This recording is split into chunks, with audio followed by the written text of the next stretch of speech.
Hello hi और नमस्ते। आप सुन रहे हैं बातें कुछ अनकही मेरे साथ यानी अश्विन के साथ। लता और रमाकांत बहुत ही गरीब परिस्थिति में रहा करते थे। रमाकांत गुब्बारे बेचने का काम किया करता था। घर के नाम पर उन दोनों के पास सिर्फ एक झोपड़ी थी। दोनों बमुश्किल ही अपना गुजारा कर पाते थे।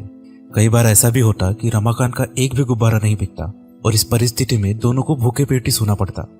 लता को अपने बालों से बड़ा लगाव था। वो घर में लगे छोटे से आईने में खुद को निहार कर रोज अपने बाल बनाती। पर एक दिन उसकी कंघी टूट गई। शाम को जब रमाकांत घर आया तो उसके चेहरे की उदासी देख लता समझ गई कि आज फिर भूखे पेट ही सोना है। फिर भी वो निराश नहीं हुई। उसने रमाकांत को पीने के लिए पानी दिया। हाथ में पानी का ग्लास देख रमाकांत की आंखों में आंसू आ गए।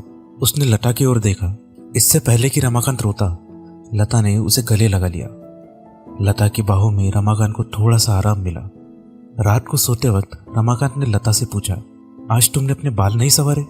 इस पर लता ने कहा, वो कंघी टूट गई। लता की आंखों में देख रमाकांत ने कहा, मेरी गरीबी तुम्हारी जिंदगी बर्बाद कर रही है।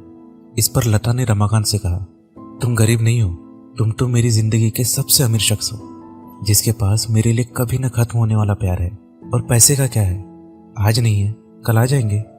लता की बातें रमाकांत को हिम्मत देने वाली थी, पर कल की चिंता वो कहाँ खत्म होने वाली थी। सुबह रमाकांत जब गुब्बारे बेचने के लिए घर से निकल रहा था तो उसने देखा कि उसकी चप्पल टूटी है। लता और रमाकांत दोनों टूटी चप्पल को देख रहे थे, मानो ये टूटी चप्पल ना होकर उनके टूटे हुए सपने हैं। दोनों ही जानते थे कि वो एक नई चप्पल नहीं खरीद सकते। रमाकांत नंगे पैर ही गुब्बारे बेचने चला गया। लता की आंखों में आज पहली बार मायूसी थी। शाम को रमाकांत कुछ फल और थोड़ा राशन लेकर घर आया।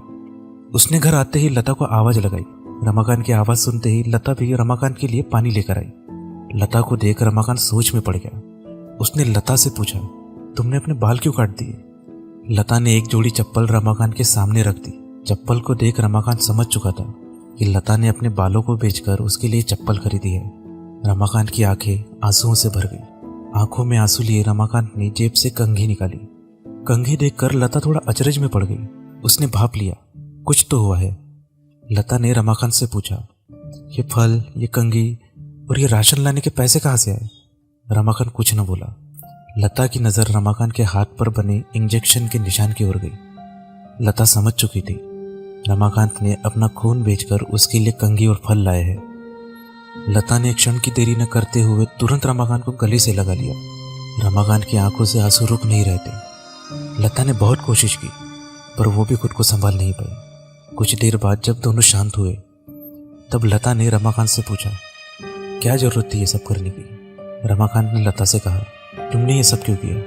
इस पर लता ने कहा, क्योंकि मेरे लिए तुम ही सब कुछ हो।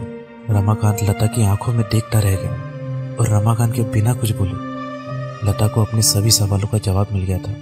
सिर्फ एहसास है ये, रूह से महसूस करो, प्यार को प्यार ही रहने दो, कोई नाम न दो।